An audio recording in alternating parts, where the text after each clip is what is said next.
Hello friends, welcome to English Shorthand class. Ready? 1, 2, 3, start.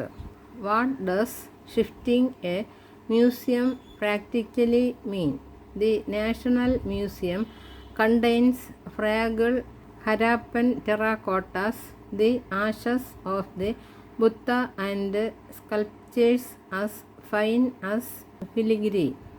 At the same time, it has sculptures that weigh many tons, requiring a feat of engineering to shift.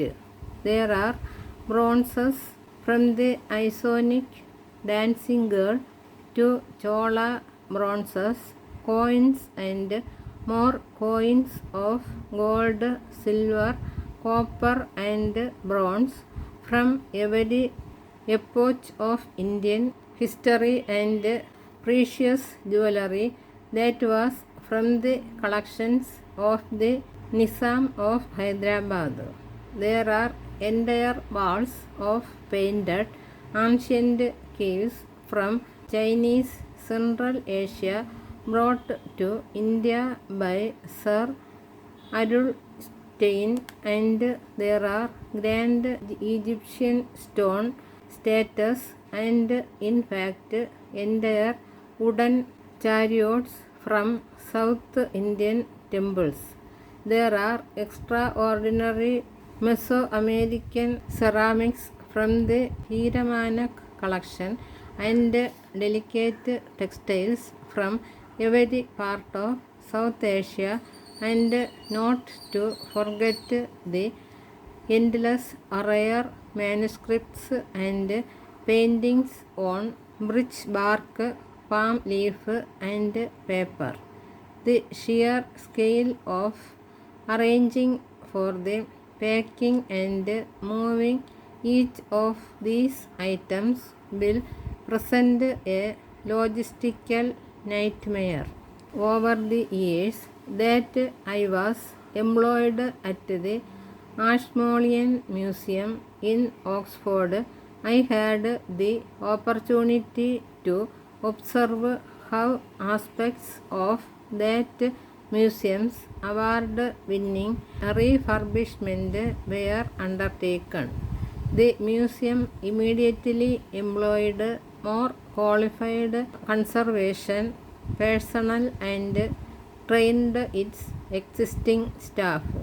Every single object had to have its own special packing case, and fragile objects had data loggers within climate controlled cases. Each object was given a barcode number which was connected to an online location index that allowed curators, the conservators and researchers such as me access to the collections even while they were in storage. More importantly, they allowed the inventory to be safeguarded. Insurance indemnification also demands that every object has its own file documenting its condition at the time of packing to compare it against when it was reopened. Who will author and assess shifts in the condition of our objects before and after the move?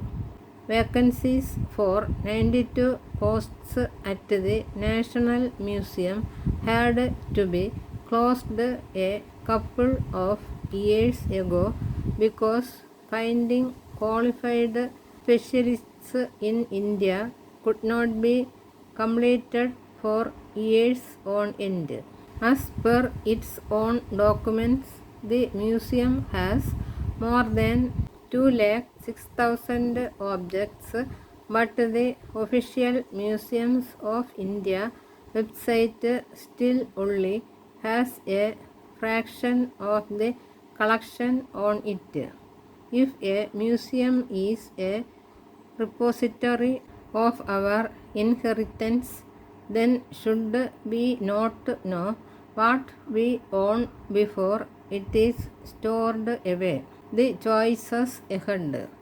Last year, the Los Angeles County Museum of Art shut down to undertake a similar move. Rebuilding that museum with a comparable square footage is costing over $750 million. Refurbishing old buildings such as the north and south blocks to provide the facilities necessary costs money and takes time. It requires exceptional skill, and few architects have the necessary experience in adapting historic buildings for narrating current and future curatorial concerns. The movement of objects and people, fitting them with state-of-the-art storage, security offices, lighting, climate control, and improving their floor loading capacities. The largest Pallava and Chola sculptures in the National Museum weigh many tons, obviously putting stress on heritage buildings.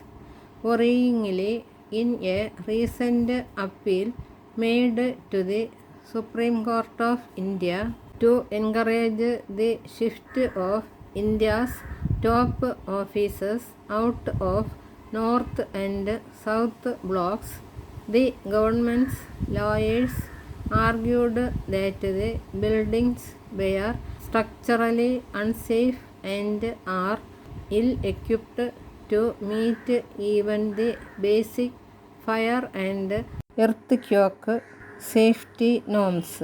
Will they then be safe enough to house our country's greatest wealth and treasures?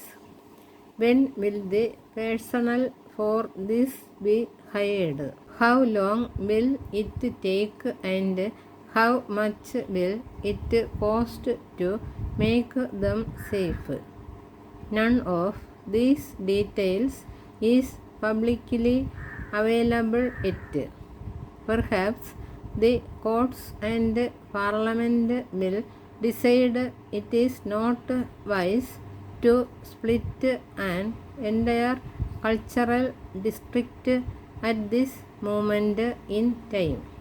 Or perhaps this move offers us an unprecedented opportunity to build our nation's capacities in the field of museum management like never before.